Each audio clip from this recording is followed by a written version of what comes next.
Hello, and welcome to another episode of Boundless Body Radio. I'm your host, Casey Ruff, and today we have another amazing guest to introduce to you now.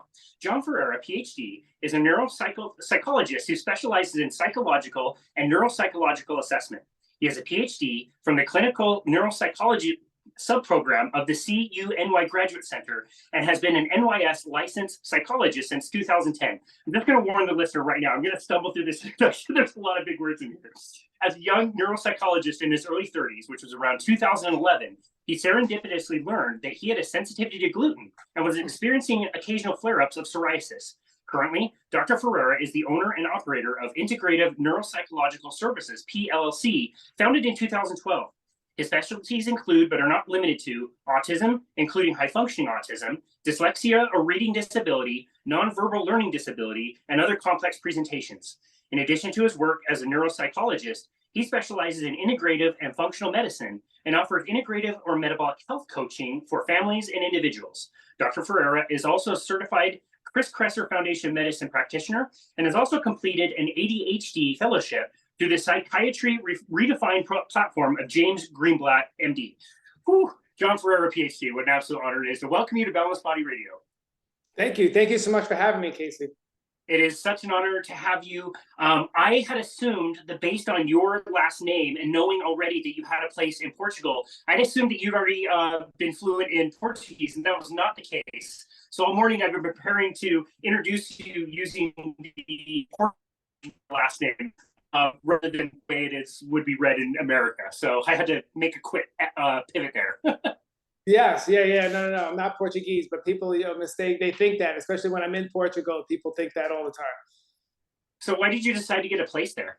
A couple last year, probably, but I love to surf. I'm in New York City, but I live out in Rockaway Beach, and I moved here a few years ago just to be close to the beach, and I love surfing. And Portugal is kind of like just takes it to the next level.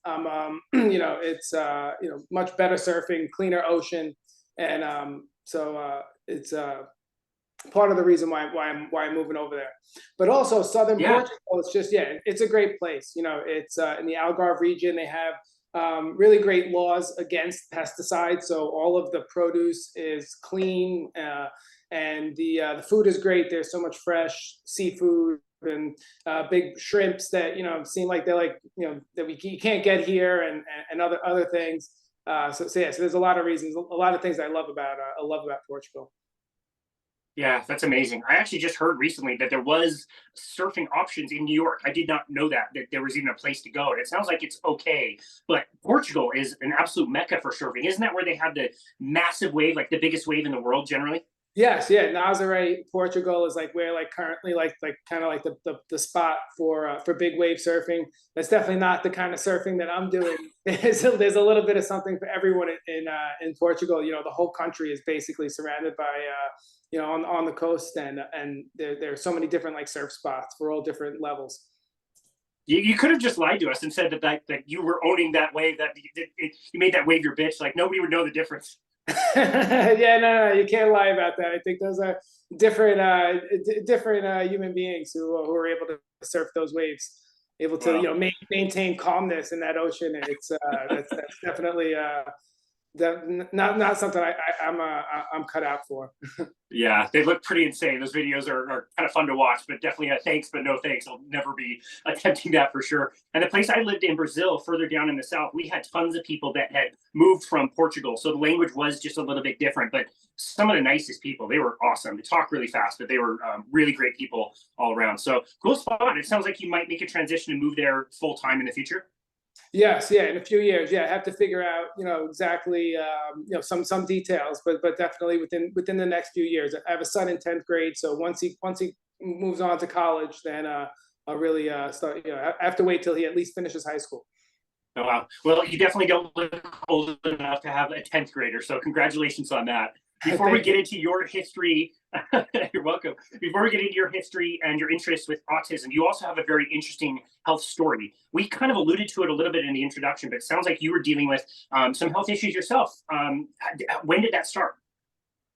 Yeah, so I mean, I guess really back in 2001 is when I graduated college, and prior to that, I was dealing with I started feeling dealing with like some anxiety and stuff, social anxiety. Did a bout with antidepressants back then. That was unsuccessful. Then it wasn't until 9 years later, I was in graduate school. Maybe I was after graduate school, and I cut out gluten, and all of a sudden, my brain fog went away. And it was pretty immediate. It was almost like 2 days after I stopped eating it, and I noticed, I just started feeling much better. Doing neuropsych evaluations, I have to write these long neuropsych reports, and so it's it was common for me to just get stuck and just not want to do anything. And all of a sudden that experience just changed, and it went away.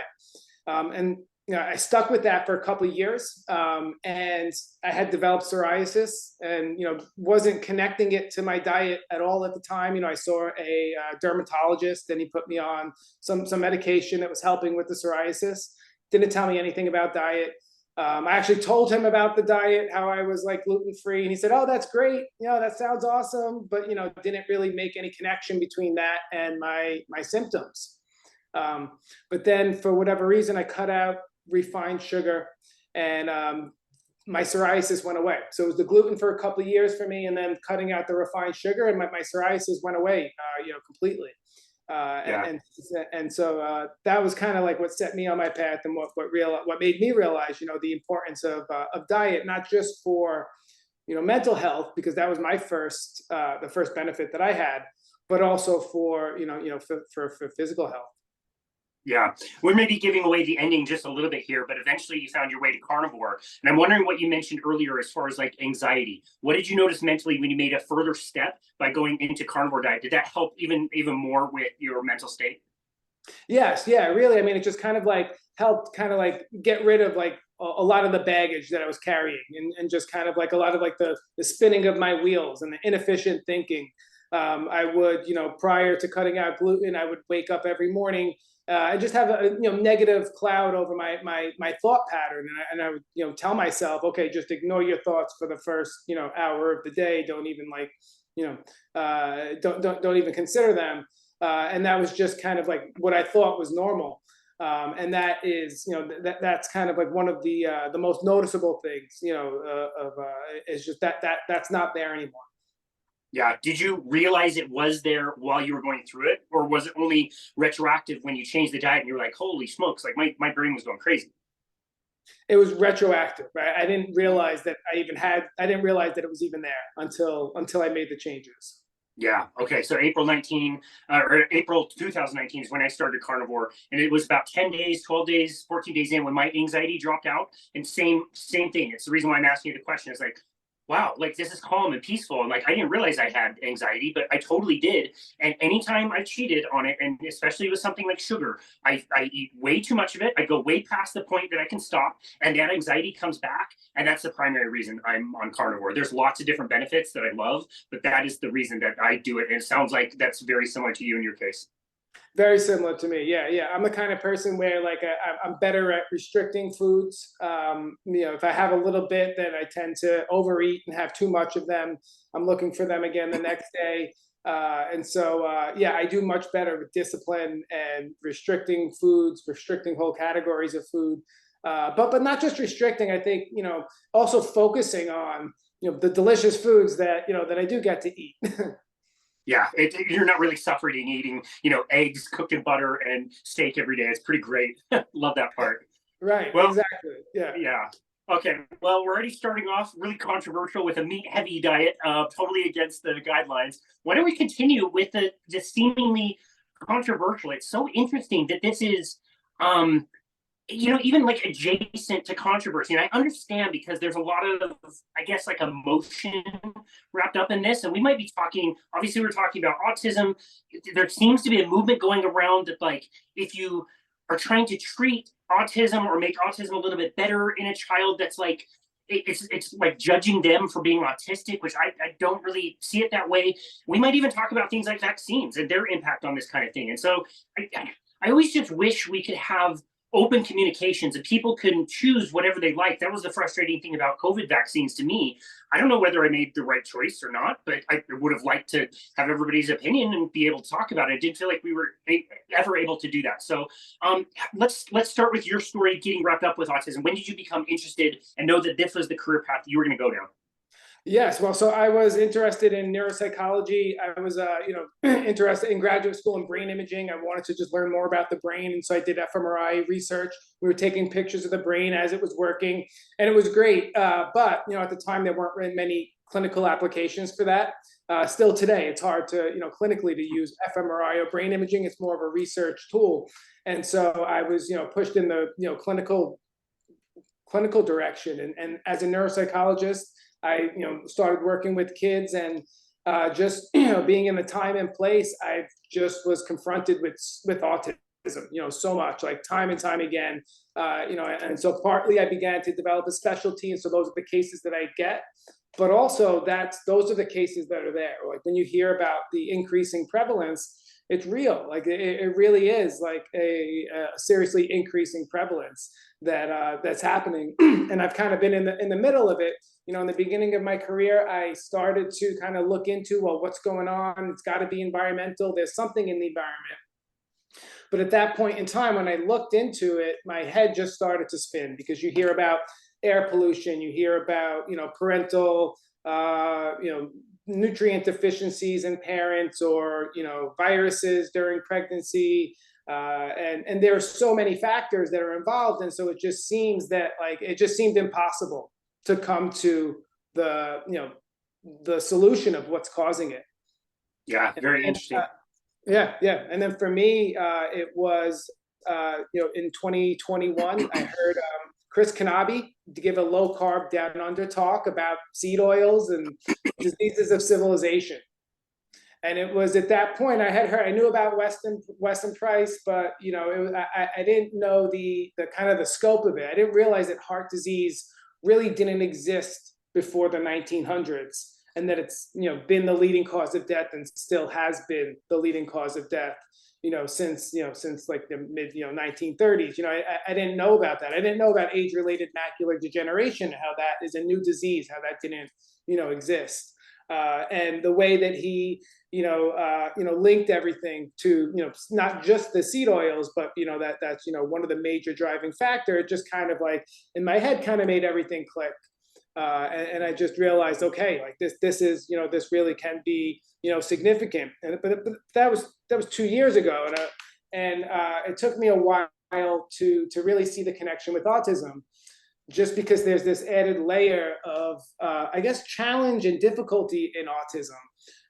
Where like some of what you mentioned, where it is sometimes frowned upon if you're trying to cure autism, because like what's wrong? You're saying that there's something wrong with them if you want to cure them, right? So that's part of it. But also, it just seemed like it was just there's so much negativity put towards people who are trying to go against the grain in that space. And the mainstream dogma is that diet doesn't really, if you're changing diet, it's not going to really help so much. It's not really worth the trouble.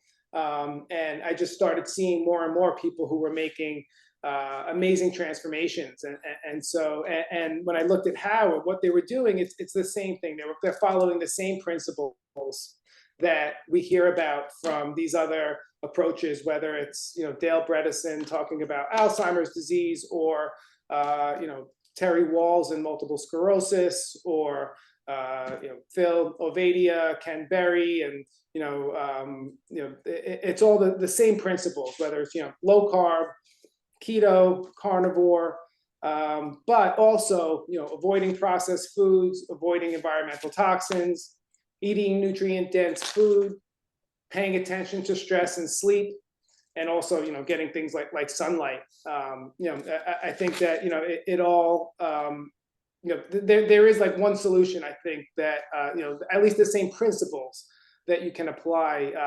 for all the problems, including autism. Yeah, I mean, you see it all the time. Like, it feels like you're going a little nuts when you're telling people like this one thing can fix all of these different problems, and it just seems like it really can. And kudos to Chris Kenobi. He's just such an amazing person. Would you ever guess that by his claim is that it was about 8 years ago he was the worst public speaker on the planet and taught himself how to do public speaking so that he could then go out and share his message and do presentations. Would you ever believe he was not like a total natural at public speaking? Right. Yeah. No, he's great. Yeah, I've seen so many of his presentations by now, and yeah, he's great. And I just recently learned too that he does it all pro bono. He's he's not getting he's not working anymore, and he's just doing this all just to give back and spread the message. Yeah, so on that note, as of the time of this recording, he and Suzanne Alexander, the co-author of his book, The Ancestral Diet Revolution, flew on their own dime into the South Pacific, and they're traveling around to all these different islands, literally like modern day Weston A. Price style, to go to some of these indigenous cultures and really check out like what they've been eating. And they have to take these crazy long flights and these really tiny planes to get these really remote islands. The cost must be so high, but yeah, they're doing it because they love the research and they want to share the message. Super cool. All right, wow, I didn't know that. Yeah, I can't wait to see what he comes up with. That's great that he's doing it. Should be amazing. We should be able to host them in a few weeks when they get back to check out their adventures and see what it was like. But yeah, he does amazing work. Their claim is in the book, it's more of the seed oils than it is the sugar and or the carbohydrates. I have to say, I'm not fully convinced one way or another. I just know both of them are a really big problem. Do you have like I don't know, a way you lean, whether it's the carbohydrates and sugar, or whether it's the seed oils, or it doesn't really matter if you go low carb or low seed oil, you're going to be low in both? Well, I avoid them both. So and as far as like, I don't know which is worse than the other. I think they're both bad. I think having like a high eating a high carbohydrate diet is and keeping your sugars up high in your blood is bad. And I think eating the seed oils is going to contribute to that. And so I think it's best to avoid both. But I guess I'll leave it to some of the other folks like Tucker Goodrich and Lane. I forget his last name, Lane Norton, to have those debates. Yeah, exactly. We'll leave it to them. We'll stay out of it too. That sounds great. Okay, so you mentioned the right. I'm sorry. When I do see those debates, though, I really am one that looks at the the history and looks at all of the converging evidence, and it means a lot to me when I look at Chris Kenobi's graphs, and when he sees and looks at, well, what's changed? What are the factors that have changed in the diet, and when did they change, and when did these diseases start to pop up? So I definitely lean on the side of seed oils being more toxic, and them not being harmless. Like I definitely don't think that seed oils are harmless. Yeah, I agree with you. I'm glad you added that in. That's a perfect segue. So you mentioned the rising prevalence of autism. I think anybody should be able to look out there and see, like, anecdotally, that certainly seems like that's the case. I don't remember a lot of that when I was growing up. It was a few kids, but not many. And now it seems a lot more. So is this a diagnosis kind of a thing? Are we getting better at the technology to diagnose these kinds of things? Or is this problem really, truly getting worse? The problem is really, truly getting worse. Like, definitely, we're getting better at diagnosing it. There are more services available, so that by function, more people are going to want to have that label. So there's some of it is due to increasing diagnosis, but most of it is real. Like, most of the cases are low functioning cases, kids who have autism plus intellectual disability, and there's no question of whether or not they have autism or not in these cases. And it's also, I think, the fact that it is something that is being reported in multiple places. There are good studies out of Dublin, Ireland recently. There was a recent study that came out of Italy recently, and they are showing that there's increases in multiple places, and in similar data. Yeah. Okay. So you have talked about a documentary that covers this kind of thing, and I haven't watched the documentary. I was able to watch the trailer. I just got done watching it, and well, it's so interesting how parallel this runs to everything we know about health recommendations and nutrition recommendations. Like, it's not new that they're saying like we put all our money into the genetic thing, and that's really the wrong place. That sounds like cancer research. Like, and the studies that they were talking about, again, they're not like that new. Like it's been around for quite a while that the environment is a big deal and it is huge for autism. Yes. Yeah, and I'm happy to see that there's so much more momentum and movement in the autism and diet field. Like even even since I was on Avadia's podcast and talked about it.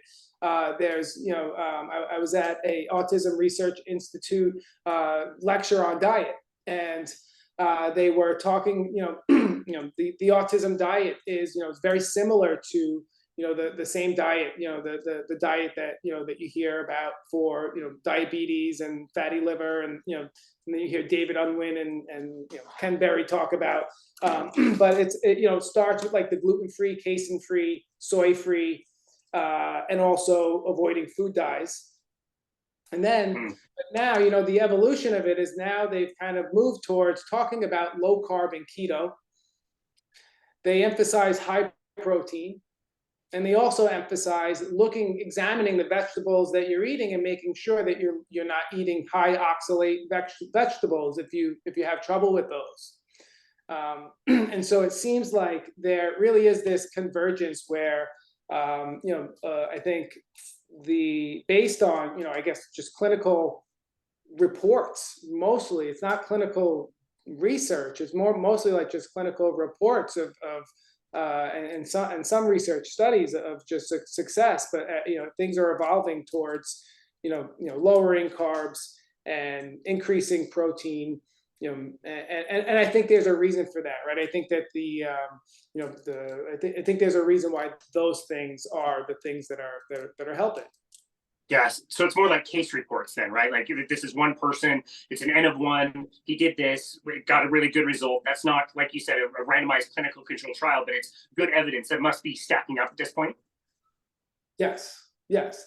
And the things that they're doing are the same things that are being done in these other studies that we're seeing when we see, David Unwin's recent type 2 diabetes study. I think that was in a British Medical Journal. They're following those same protocols basically. Okay. And so I think that gives more support to the claims that you see in these most of them are case studies. Yes.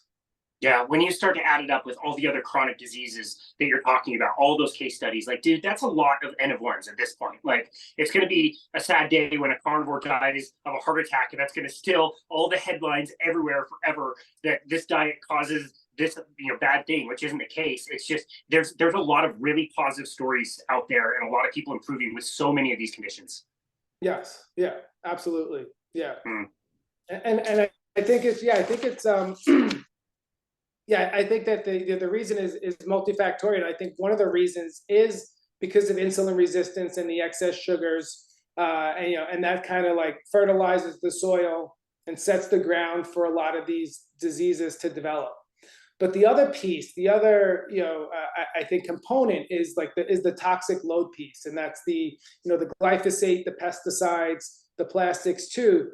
But these all interact, right? Because the pesticides on the soil and on the crops are degrading the mineral content of those, which are contributing to the epidemic of nutrient deficiency in the population. And when you're nutrient deficiency, your body is less able to deal with toxins that are in the environment. So you're kind of, you're setting yourself up to, be less, protected against the environment.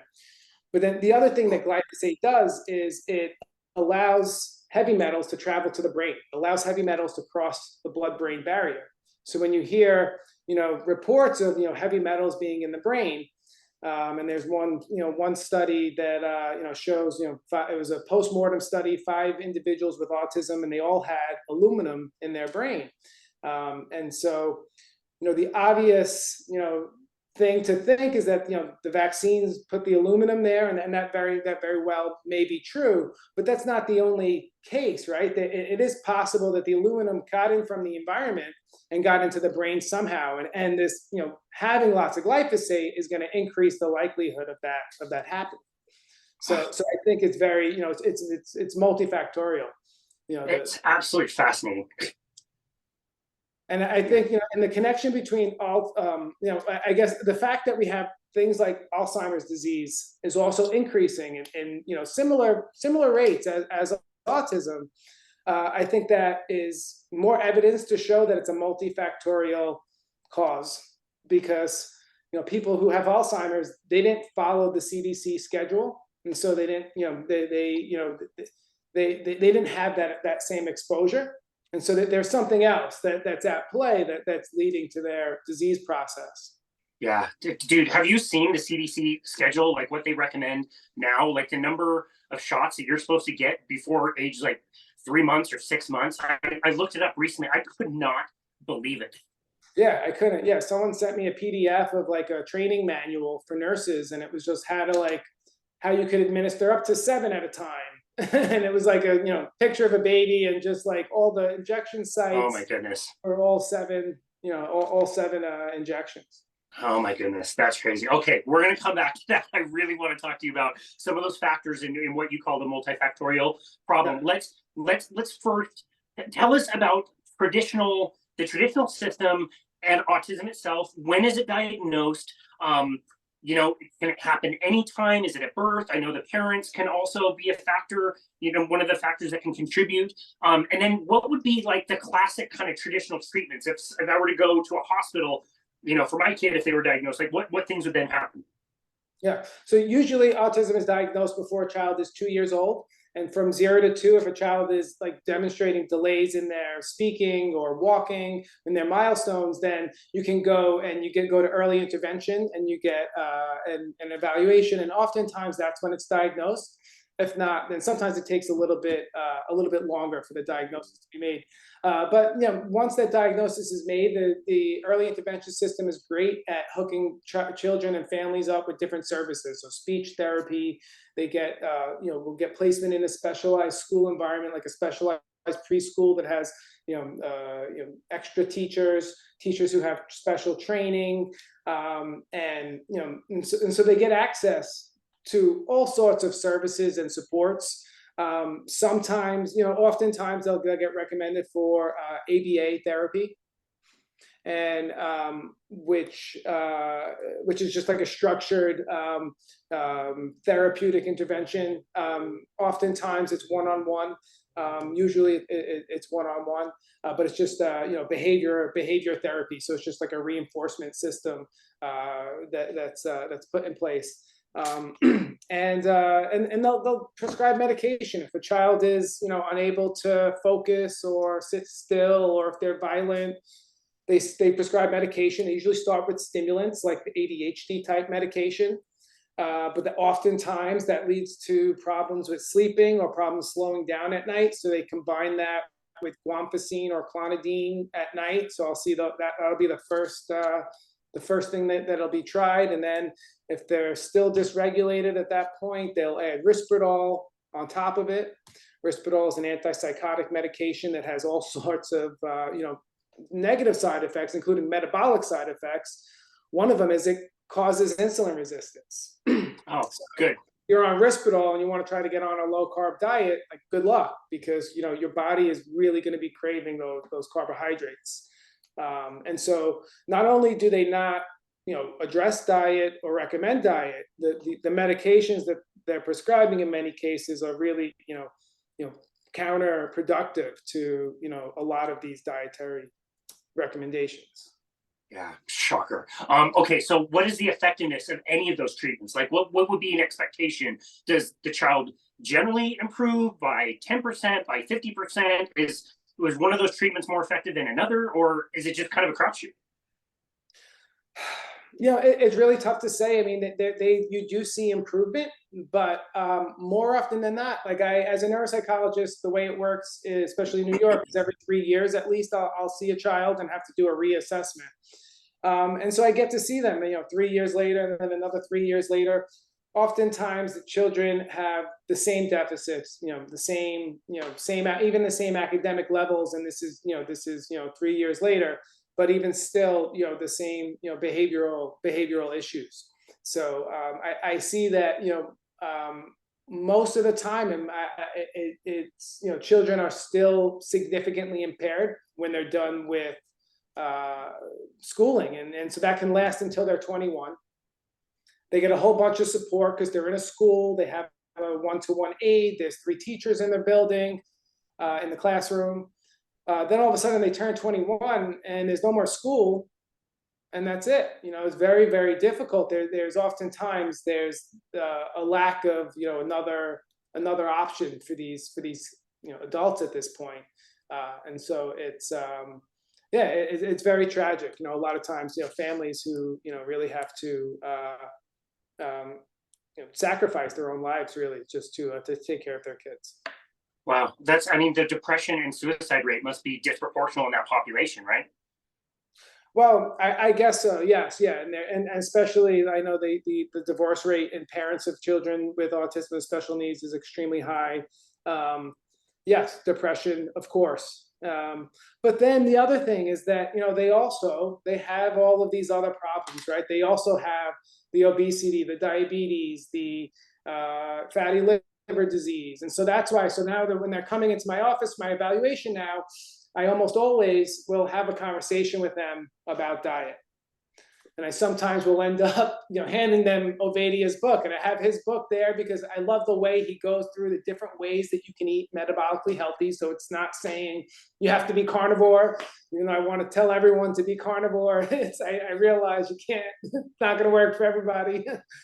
But yeah, so that I've gotten such positive feedback from people that when I do have the diet conversation with them, because they've heard from their friends and from social media things like, if your the doctor doesn't ask you about diet, then he's a bad doctor, or they've heard things like this, that that saturated fat isn't really bad or meat isn't really bad, and everyone wants to believe that. If you tell people that meat isn't bad, they love to hear that.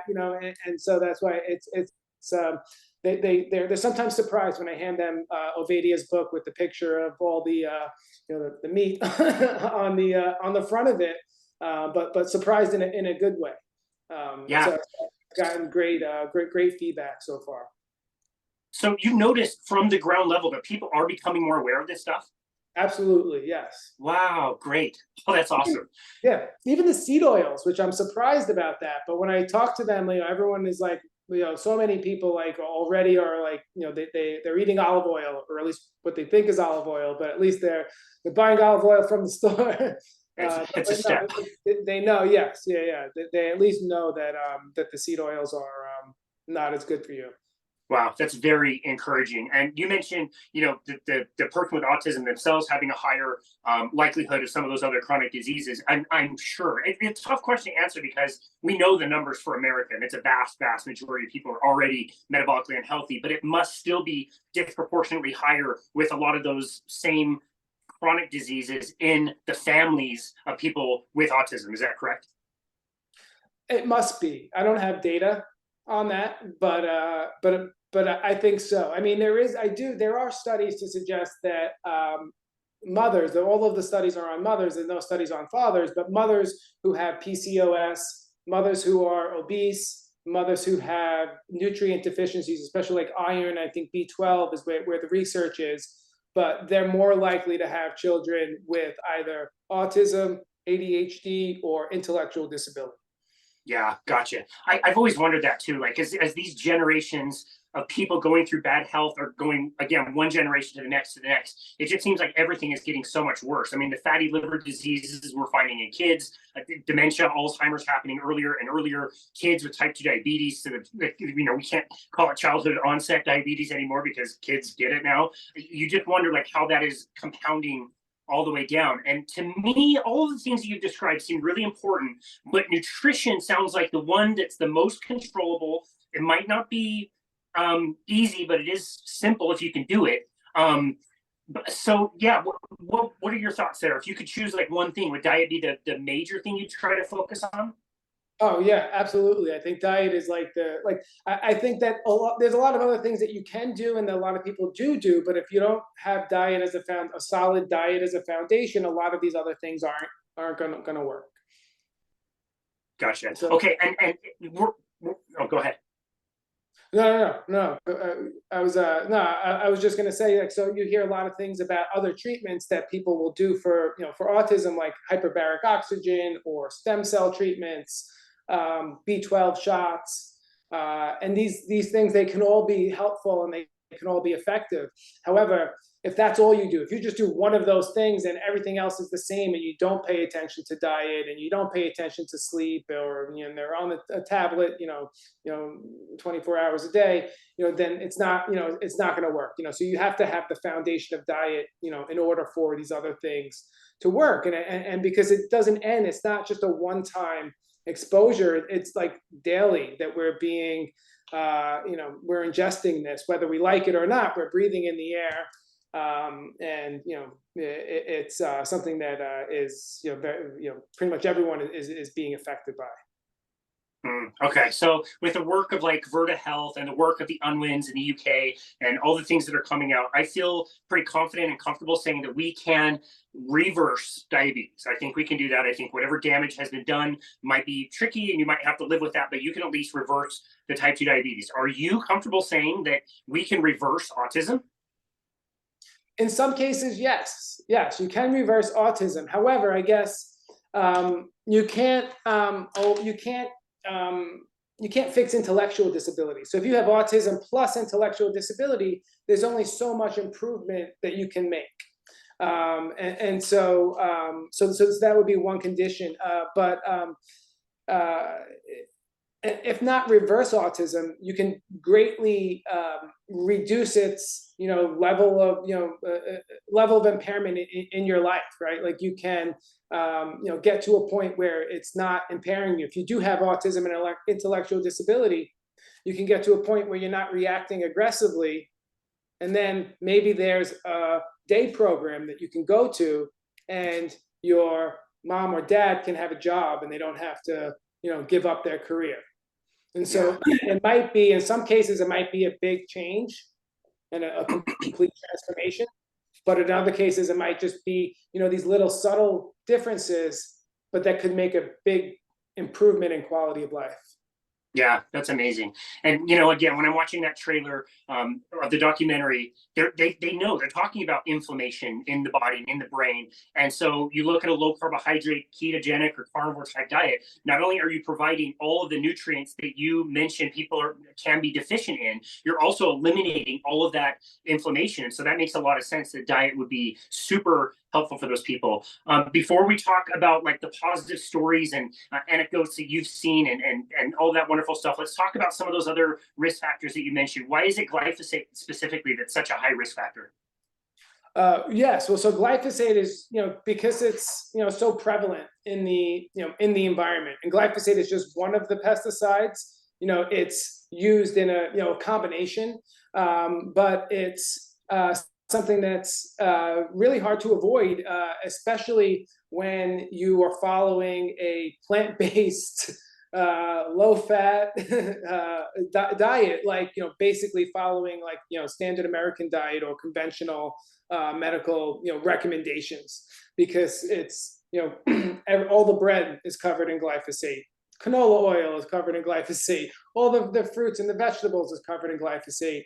And the reason why it's so bad, it's multifactorial, but in the body, it affects our microbiome directly by killing some of our the good bacteria through what's called the shikimate pathway.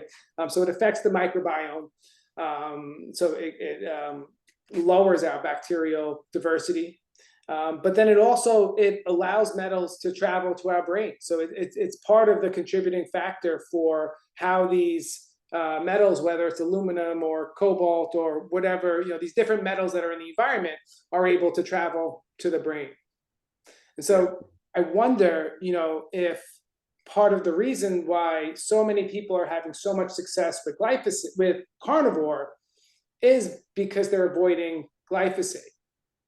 Yeah, it's very interesting. And that to me is a cat that is far out of the bag. I don't think we're ever going to get a handle on that one ever again. I mean, you hear about like organic farms, and yeah, that's great. They're doing organic practices, but We've already depleted the soil by so much, so there's already way less nutrients in these foods. And if you're next door to a place that is conventional, all of that stuff's going to blow onto your farm anyway. It just seems like that is one that's way too prevalent that we'll never be able to walk back. Yeah.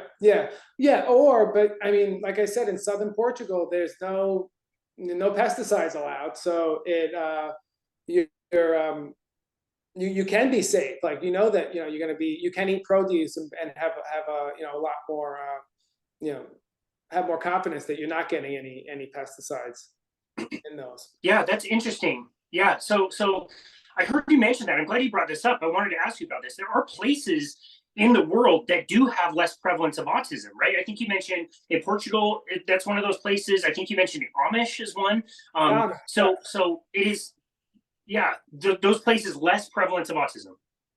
Yeah, I mean, there are no really good studies to look at why, but there's lots of reports of the prevalence of autism being extremely low, if not non-existent, in the Amish community. And in southern Portugal, that's just by personal anecdotes, just in talking to people from being there, but just and them not knowing what autism is. And so it's something that I wonder, and something that I might pursue, as when I have some more time in the next few years and I'm living there. But I might pursue doing some research to measuring some of it. Yeah.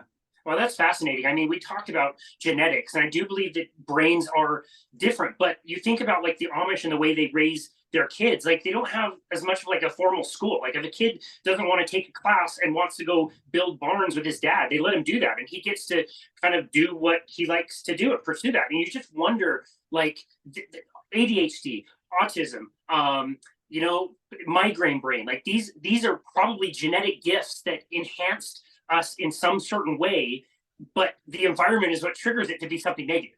Do you think that could be the case?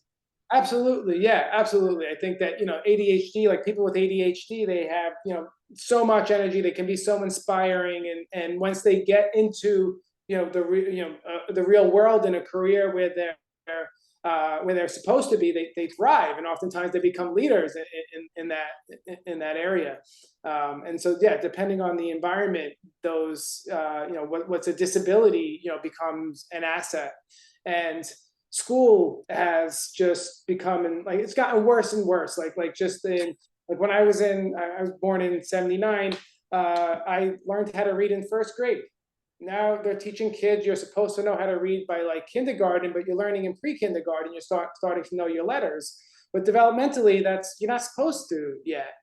And there's no benefit. It doesn't mean you're not gonna, be more likely to go to Harvard if you learn how to read at 3 versus 5. It's not gonna, benefit you in any way. But it's, I think that definitely contributes. If you have ADHD, now all of a sudden your kindergarten is gone and you can't play anymore in kindergarten, and you're having to sit down and write your alphabet. Yeah, well, learning to read in first grade, you still sound pretty fluent in English, so congratulations. Yeah, so you mentioned glyphosate, and earlier in the conversation you mentioned pesticides, and this reminded me of a question that I've had specifically with diet. So we know that we add pesticides to our plants to keep insects from eating them, but we've hosted Dr. Chafee several times on our show, and one of his main messages is this is botany. The plants already have the pesticides in them. Is that part of the contributing factor? I know you mentioned oxalates and things like that, but what about the innate pesticides that plants have had for millions and millions of years? Is that contributing? I think so. Absolutely. 100%. And it, took me a while to break my, the thinking that I was used to, where, plants are where you get your vitamins and minerals from, and that's kind of what the thinking was. And I think, as long as we've been, writing things down, ever since modern written history, we've been an agricultural society. And so we've been dependent on, plants and bread, and that's been, keeping us from starvation. It's been helping us grow as a society. And so I think that's part of the reason why it seems so crazy to think that, oh wait, you don't need plants. But then when you listen to Dr. Chafee and you listen to others, and then you just think about it logically, and you realize, wow, like most of our evolutionary history, this is what we ate. And then you look at the anthropological evidence, and they look at some bones, and like you learn that like they can determine like if it's pre-agriculture or not based on the health of the bone, because pre-agriculture bones are like nice, big, thick, and healthy. And so it's yes, I do agree that the oxalates for sure are and the abundance of plants that we eat, right? Like it makes me crazy when I hear, especially in relation to autism, when I hear an expert or a health expert say you have to eat the rainbow. Because if you have autism and you have a picky eater, now all of a sudden you have to think about like eating the rainbow of like vegetables and produce. And also, how expensive is that going to be, or how crazy is that going to be to make sure you have the rainbow fresh and ready to go every single day, right? Like, and so it's I think that it simplifies things a lot when you realize that, and when you shed that that thinking.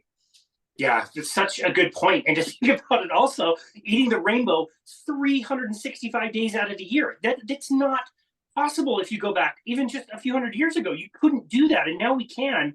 And it's like here in Salt Lake City, it's the end of October at the time of recording. There has been food that has been growing. People have gardens.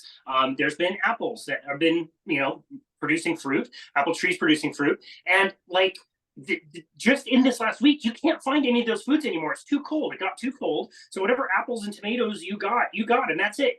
Unless you have a way to preserve them, you're stuck without them for the rest of the year until 11 months from now. Right. Right. Yeah. No. That was So that's like part of like living in today. Like it's like we can eat whatever we want whenever we want. We can order a supplement from the other side of the world, and and we can have it. Whereas if we were ancestrally, we wouldn't. We're limited to what we have in our environment at that time of year. Yeah, it's so interesting. Okay, so let's go back to the vaccine thing. I understand this can be very triggering, and again, very high emotions around this. I don't feel like I've got a dog in this fight. I like to learn about these kinds of things, but I don't have kids, and I don't know exactly what I would do. But I know that the CDC recommendations for vaccines sure looks like a whole lot of them, very early. That doesn't sound great to me. And I know so many people that swear he was fine. Little Timmy was fine. He got some stacked vaccine all together to save time, or why ever they do that. I have no idea. But they say it was that moment that he fundamentally changed. I've heard that story a lot. What are your thoughts? Yeah, no, I've heard it so many times too, and it's pretty much like a standard question on my intake form, and other intake forms. Like, was there a regression in functioning? And in the literature, it's known as like a subset of autism that's like a regressive autism, is what it's called in the literature. So it's definitely a phenomena that has been documented, repeatedly. But the connection between that, the autism and the vaccine is you're not that hasn't been that's the controversial part, obviously, that up until recently. I mean, some of the benefits, I think, of the lunacy of the last several years, I think, is that we're able to have this conversation now, and people are starting to realize, well, wait a second, Hep B at birth, like why do we need that? Parents are tested for hepatitis B. That the parents don't have it. Baby has no chance of exposure to it. Why would you, introduce that? And so it's, and that's, just one of them. I mean, I think the thing that's most concerning for me is just that when I learned how little research was actually done, how little research into the safety of the single vaccines were actually done. And let alone giving 5 or 6 at a time, and so I think that it's I think if you ask the question, like, do vaccines cause autism, I think there's a correct answer to that, and the answer is sometimes. I think that sometimes they do, but I don't think they always do, and that's why I don't think vaccines are the only part of the picture. And I think that that's one of the dangers of kind of like latching on to just one thing as being the cause, because then all this other stuff doesn't matter, right? Like it wasn't my poor diet, it wasn't, my polycystic ovary, it wasn't any of that. It's not the environment, it's not the gluten, it's the vaccines. That's what it was. And I'm going to put all the blame on that. The other thing it does is it leads to kind of a simplicity of thought of how to address the problem, right? Because if it's a toxin that's causing the problem, then I just have to remove the toxin and the problem will resolve itself. And what happened when I first started my career in the late 90s, early 2000s, there were a lot of DAN doctors, Defeat Autism Now. And they had a great philosophy. They recognized that it was an environmental cause. But what they ended up doing a lot of like chelation therapy straight off the bat. So people would go to these DAN doctors and they would start chelating these heavy metals, and it would make the problems worse. And so now in DAN doctors, they no longer exist. And there's a lot of like, parents of, older folks with autism, older meaning like young 20s, who, they have a negative memory of the DAN doctor. So when I talk to them about like changing diet, they're like, oh, we tried that. I had a DAN doctor and it didn't work. Yeah. Wow. That's fascinating. Okay. So how do parents know what questions to ask? And do they generally receive a lot of pushback when it comes to deciding, which vaccines to do, which ones to skip? Like, is there good information out there that parents can go to be empowered about this? Well, the best example of Dr. Paul Alexander has a book. I forget the name of his book, but he kind of like has advice for how to navigate the CDC schedule. But the important thing is having a pediatrician who's on board. Many pediatricians won't take you as a client if you want to avoid the schedule. Yep. And so, or modify the schedule. I shouldn't say avoid the schedule. And so, it's definitely important to do your research. You have to when you're pregnant, when you're thinking of being pregnant, find that pediatrician, make the appointment, and have that in place. That's great advice. I love that. Okay, time for some more good news. Tell us about a few stories that come to mind about people trying this, especially with the diet. Has it been challenging for them to implement? Or is it that people can't implement it, or have you found a lot of success with people that could? Yeah, I mean, I've been focusing on the people that could. I mean, there's definitely, of course, there's people who can't, and there's always going to be people that can't for different reasons. But I've had, there's so much success of people who are able to make the changes, and all the time, most of the time, or pretty much all the time, it's when they make the changes for the whole family. And so one in particular, I was, shocked and surprised. Hold on, let me just let my dog out of the room. Sorry. You're fine. But this was a 20-year-old parent who actually lives in Far Rockaway, low income family. I didn't meet the dad because dad was working. Mom came. Dad was 20. Mom was about 18. And dad, found this Facebook group called Health and Hope for Autism on his own. And the second he got this diagnosis, he started implementing a gluten-free, sugar-free diet. And I, tested the kid when he was 4 years old, diagnosed him with autism, recommended the specialized school like I did, and got back in touch with them, this September, and child's in a mainstream school. Like, he doesn't need the specialized school anymore. And they're still, they're still, on their path. And, so the child still has autism, but he, this is an example. Usually in these cases, the child would still be in a specialized school. The Department of Education would be trying to put them into, District 75 school, and everyone in New York City wants to avoid that. And so then it's, they would be trying to get my help to get into a specialized school, and they don't need it anymore. So it's, and this is great because, like I said, they're basically teen parents from a low income community, and they were able to do it. It's amazing. Do you know with the parents, did their health improve also? They must, excuse me, have also started like eating in this way. Have you noticed anything about their health?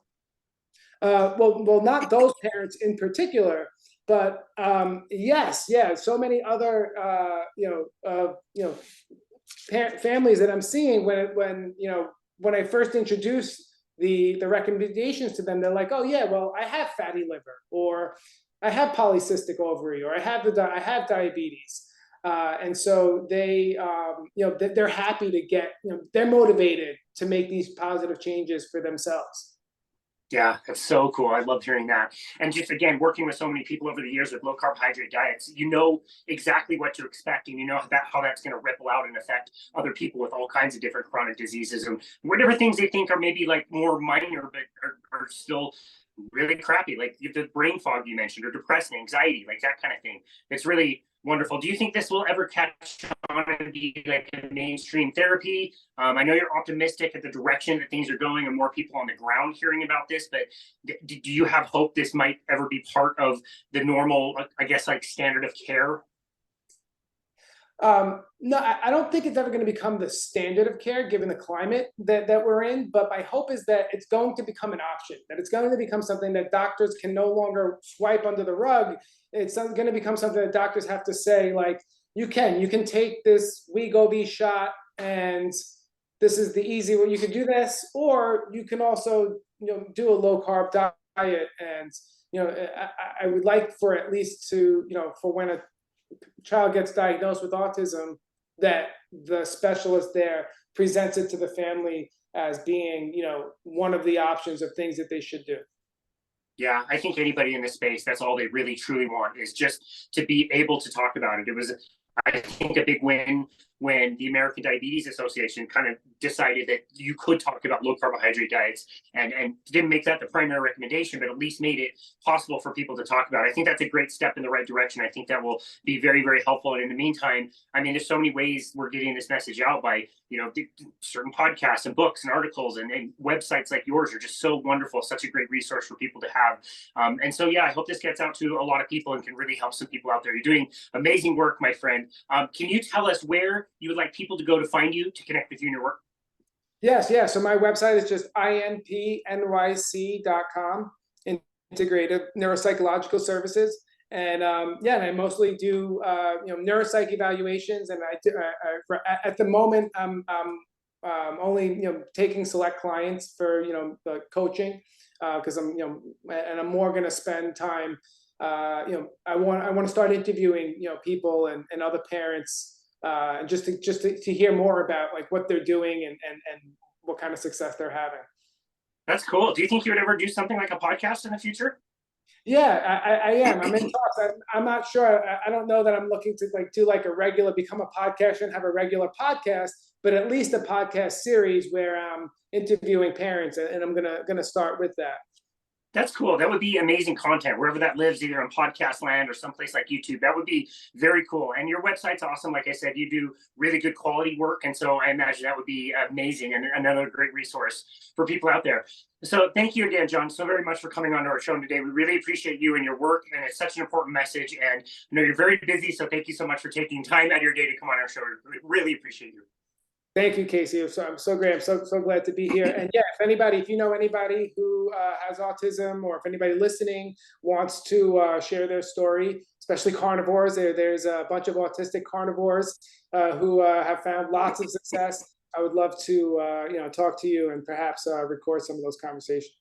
That's amazing. Yeah, we will absolutely keep our eyes peeled and send you people. But then again, thanks again, Dr. John Ferrera. We really appreciate you.